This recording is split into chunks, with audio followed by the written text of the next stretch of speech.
તો કે સતત ત્રીજી વખત વડાપ્રધાન તરીકે શપથ લઈને નરેન્દ્ર મોદી કોની બરાબરી કરી છે? તો કે જવાહરલાલ નહેરુની બરાબરી કરી છે. જવાહરલાલ નહેરુ પણ સતત ત્રીજી વખત શપથ લીધા હતા. તો સતત ત્રીજી વખત શપથ લઈ અને જવાહરલાલ નહેરુ અને નરેન્દ્ર મોદી બે ઇક્વલ થઈ ગયા છે. તો નરેન્દ્ર દામોદર મોદીએ સતત ત્રીજી વખત ભારતના વડાપ્રધાન તરીકે શપથ લીધા છે. જ્યારે જવાહરલાલ નહેરુ પછી સતત ત્રીજી વખત ભારતના વડાપ્રધાન તરીકે શપથ લેનાર બીજા વ્યક્તિ બની ગયા છે. અને શપથ તો કે રાષ્ટ્રપતિ લેવડાવે છે અને રાષ્ટ્રપતિ હાલના તો કે દ્રૌપદી મુર્મુ છે. તો ખાસ કરીને આ ડિટેલ યાદ રાખવી. અને રાષ્ટ્રપતિને શપથ તો કે સુપ્રીમ કોર્ટના મુખ્ય ન્યાયાધીશ લેવડાવે, વડાપ્રધાનનો લેવડાવે. ત્યારબાદ જવાહરલાલ નહેરુની વાત કરીએ તો તેમણે 1952થી લઈને 62 સુધી કાર્યકાળ એટલે કે વડાપ્રધાન તરીકે કાર્યકાળ કર્યો હતો. અને નરેન્દ્ર મોદીએ 2014થી હાલ તો કે 2000 આપશે આખું એટલે 5 સમારોહમાં વિશેષ નેતાઓએ હાજરી આપી હતી.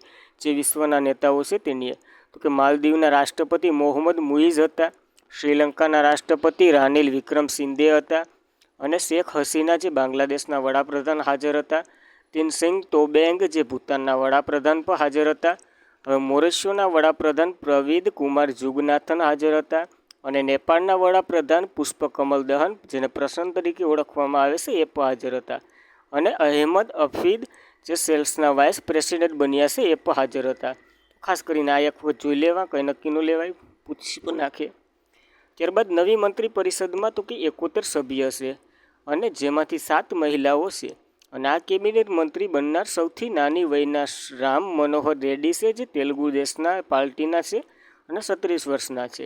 જ્યારે સૌથી મોટી ઉંમરના જીવંત ગામ માંઝી છે જે બિહારના ભૂતપૂર્વ મુખ્ય પ્રધાન અને હિન્દુસ્તાન મોરચા પાર્ટીના નેતા છે. 79 વર્ષ એટલે કે 79 વર્ષનો તેમનો ઉંમર છે, જે સૌથી વૃદ્ધ બન્યા છે. અને સૌથી નાની ઉંમરના તો કે રામ મનોહર રેડ્ડી. ત્યારબાદ લોકસભાની બેઠકોમાંથી કેટલી ટકાવારી લોકો મંત્રી પરિષદમાં ભાગ લઈ શકે? તો કે 15%. આ ખાસ કરીને તમારી માહિતી મુજબ બંધારણમાં તમે ઓલરેડી ભણી ચૂક્યા છે આ બધી. ત્યારબાદ વડાપ્રધાનની જે વિશેષતા છે એટલે કે હાલ સુધી રહી ગયા વડાપ્રધાનની કોઈ પણ વિશેષતા તે જોઈ લઈએ. તો કે જવાહરલાલ નહેરુ તો કે ભારતના પ્રથમ વડાપ્રધાન હતા અને સૌથી લાંબા સમય સુધી સેવા આપનાર વડાપ્રધાન પર રહી ચૂક્યા છે. ત્યારબાદ ગુલઝારીલાલ નંદા તો કે પ્રથમ કાર્યકારી વડાપ્રધાન હતા અને સૌથી ટૂંકી સેવા આપનાર વડાપ્રધાન છે. અને ઇન્દિરા ગાંધીની વાત કરીએ તો ભારતના પ્રથમ મહિલા વડાપ્રધાન રહી ચૂક્યા છે. ત્યારબાદ મોરારજી દેસાઈની વાત કરીએ તો સૌથી વૃદ્ધ વડાપ્રધાન જે 81 વર્ષની વય અને પદ પરથી રાજીનામું આપનાર પ્રથમ વડાપ્રધાન પણ બની ગયા છે. અને રાજીવ ગાંધી તો કે સૌથી યુવા વડાપ્રધાન, 40 વર્ષની ઉંમર હતી એમની. શરણસિંહની વાત કરીએ તો એકમાત્ર એવા જ પીએમ જેમણે સંસદમાં ક્યારેય પગ મૂક્યો નથી. ત્યારબાદ વિશ્વનાથ પ્રસાદ સિંહ તો કે પ્રથમ પીએમ જેને અવિશ્વાસ પ્રસ્તાવ પસાર થયો હોય પછી રદ પદ છોડ્યું હોય એવા એકમાત્ર અત્યાર સુધી. ત્યારબાદ પીવી નરસિમ્હા રાવની વાત કરીએ તો દક્ષિણ ભારતના પ્રથમ પીએમ બન્યા હતા. અને અટલ બિહારી વાજપેયીની વાત કરીએ તો સરકારમાં માત્ર એક વોટથી પડી ભાંગી હોય એવી સરકાર બનાવનાર અટલ બિહારી અટલ હે. તો ત્યારબાદ મંત્રી પરિષદ જોઈ લે તો તાજેતરમાં મોદી 3.0 કેબિનેટ કોણી ગૃહ મંત્રાલય બનાવવામાં આવ્યા છે? તો કે અમિત શાહને જ ગૃહ મંત્રાલય બનાવવામાં આવ્યા છે એને જ છે, એમાં ફેરફાર નથી થયો. તો તાજેતરમાં મોદી 3.0 કેબિનેટ અમિત શાહને જ ગૃહમંત્રી બનાવવામાં આવ્યા છે. આગળ ડિટેલ જોઈ એ જ છે. તો નવી મંત્રી પરિષદમાં 71 સભ્ય છે જેમાંથી 7 મહિલાઓ છે અને 30 કેબિનેટ મંત્રી જે 5 સ્વતંત્ર હવાલો ધરાવે છે અને 36 રાજ્ય મંત્રીઓ છે. તો આ સિવાય તો કે 11 શહેરાઓ એવા છે જેમણે ચૂંટણી લડી નથી, તેમ છતાં પણ 2 શહેરાઓ એવા છે જેમણે લોકસભાની ચૂંટણી હાર્યા પરંતુ છતાં તે કેબિનેટમાં સ્થાન ધરાવે છે. આ તમે બંધારણમાં ડિટેલપૂર્વક ભણ્યા છે કે કોઈ પણ બનાવી શકે વડાપ્રધાન રાષ્ટ્રપતિની સલાહથી. સલાહ તો લેવાની ન હોય પણ ખાલી વડાપ્રધાન નામ રાષ્ટ્રપતિને દઈ દે એટલે રાષ્ટ્રપતિ બનાવી દે છે. સભ્ય હોય કે ન હોય એને જોવાનું હોય. એવું લાગે સભ્ય બનાવવાનો હોય તો એ 6 મહિના સુધીમાં એને સભ્ય બનાવવું પડે ને જો 6 મહિનામાં ન બને તો એ રાજીનામું આપી દે. તો ખાસ કરીને આ ડિટેલ યાદ રાખવી. ત્યારબાદ સંસદના સભ્ય બનવા માટે તો કે રાજ્યસભાના કિસ્સામાં તો કે વ્યક્તિની 30 વર્ષની ઉંમર જોઈએ અને લોકસભાના કિસ્સામાં તો કે 25 વર્ષની ઉંમર જોઈએ. ત્યારબાદ ભારતનો નાગરિક હોવો જોઈએ અને દેવાદારીઓનો હોવો જોઈએ ને બધી તો તમને ખબર જ છે. આ કેબિનેટ મંત્રી બનનાર સૌથી યુવા તો કે 36 વર્ષની ઉંમરના તો કે રામ મોહન નાયડુ છે. અને સૌથી વૃદ્ધ તો કે રામ માઇન્જી છે જે બિહારના છે અને લોકસભાની બેઠકોની વાત કરીએ તો 79 વર્ષની વયના ઉંમરના છે આ રામ માનજી. તો ખાસ કરીને આ ડિટેલ યાદ રાખવી, આગળ જોઈએ તોય પાછી રિપીટ કરી દીધી. ત્યારબાદ જે ખાતા ફાળવવામાં આવ્યા છે તેના વિશે ખાલી એક નજર લઈ લઈએ. જો મેન ખાતા હોય તો ડેઇલી કરંટ અફેરની સિરીઝમાં હવે આવતા જ જશે.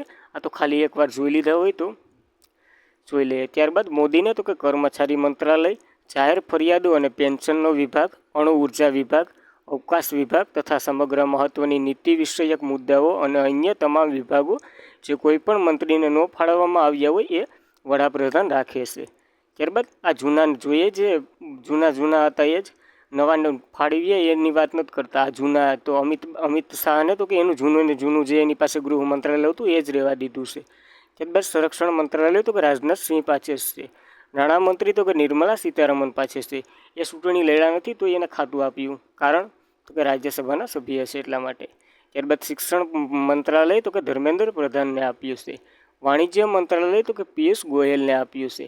અને પર્યાવરણ મંત્રાલય તો કે ભૂપેન્દ્ર યાદવને.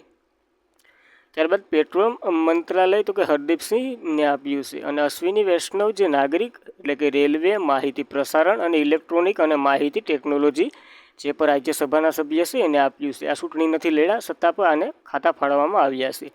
હવે જે નવા શપથો લીધા છે તેની વાત કરીએ. એટલે આને શપથ તો લીધા પણ આની પાસે આને આ ખાતા હતા. ત્યારબાદ બીજા આ વખતે એને એ જ આપવામાં આવ્યા છે. સમજી ગયા હશે તમે. તો નાગરિક ઉડ્ડયન મંત્રાલય તો કે રામ મોહન નાયડુને આપ્યું છે. આની પહેલાં કોની મેરે હતું એ હું નામ લઈને તમને કન્ફ્યુઝ કરવા નથી માગતો, તો નવા નામ ખાસ કરીને યાદ રાખવા, જૂના હવે કોઈ નહીં પૂછે. ત્યારબાદ આરોગ્ય, પરિવાર કલ્યાણ, રસાયણ અને ખાતર મંત્રાલય તો કે જેપી નડ્ડાને. માર્ગ પરિવહન અને ધોરીમાર્ગ મંત્રાલય તો કે નીતિન ગડકરીને. કૃષિ, ખેડૂત કલ્યાણ અને ગ્રામીણ વિકાસ તો કે શિવરાજસિંહ ચૌહાણને. ત્યારબાદ વાણિજ્ય અને ઉદ્યોગ મંત્રાલય તો કે પિયુષ ગોયલને. ભારે ઉદ્યોગ અને સ્ટીલ મંત્રાલય તો કે એસડી કુમારસ્વામીને આપવામાં આવ્યું છે. ત્યારબાદ આવાસ અને શહેરી બાબતોનું ઉર્જા મંત્રાલય તો કે મનોહરલાલ ખટ્ટરને મળ્યું છે. શિક્ષક મંત્રાલય તો કે ધર્મેન્દ્ર પ્રધાનને જ મળ્યું છે. ત્યારબાદ પંચાયતી રાજ, મત્સ્ય ઉદ્યોગ, પશુપાલન અને ડેરી મંત્રાલય તો કે રાજીવ રંજન ઉર્ફ લલનસિંહને આપવામાં આવ્યું છે. ફેરી, શોપિંગ અને જળ માર્ગ મંત્રાલય તો કે સર્વાનંદ સોનોવાલને મળ્યું છે. ત્યારબાદ સૂક્ષ્મ, લઘુ અને મધ્યમ ઉદ્યોગ મંત્રી તો કે જતન રામ માંઝીને મળ્યું છે. સામાજિક ન્યાય અને અધિકારી મંત્રી તો કે ડૉક્ટર વિરેન્દ્ર ખટીક બન્યા છે. કાપડ મંત્રાલય તો કે ગિરિરાજ સિંહને મળ્યું છે. ગ્રાહક બાબતોનું ખાદ્ય, પીડીએસ, નવીકરણ ઉર્જા મંત્રી તો કે પ્રહલાદલાલ જોશી બન્યા છે. અને આદિજાતિ બાબતોનું મંત્રાલય તો કે જુવાલ આરોઓને મળ્યું છે. ત્યારબાદ સંચાર પૂર્વોત્તર ક્ષેત્રનું વિકાસ મંત્રાલય તો કે જ્યોતિરાદિત્ય સિંધિયાને મળ્યું છે. અને સંસ્કૃત અને પર્યટન મંત્રાલય તો કે ગજેન્દ્રસિંહ શેખાવતને મળ્યું છે. સંસદીય બાબતોનું લઘુ મંત્રી બાબતો તો કે કિરણ રિજ્જુને મળ્યું છે. ત્યારબાદ કોલસા ખાણ મંત્રી તો કે જી કિશન રેડ્ડીને મળ્યું છે. મહિલા બાળ વિકાસ તો કે અન્નપૂર્ણા દેવીને મળ્યું છે. પર્યાવરણ, વન, આબોહવા પરિવર્તન મંત્રાલય તો કે ભૂપેન્દ્ર યાદવને મળ્યું છે. જળશક્તિ મંત્રાલય કે CR પાટીલને મળ્યું છે. શ્રમ, રોજગારી, યુવા અને રમતગમત બાબતોનું મંત્રાલય તો કે મનસુખ માંડવિયાને મળ્યું છે.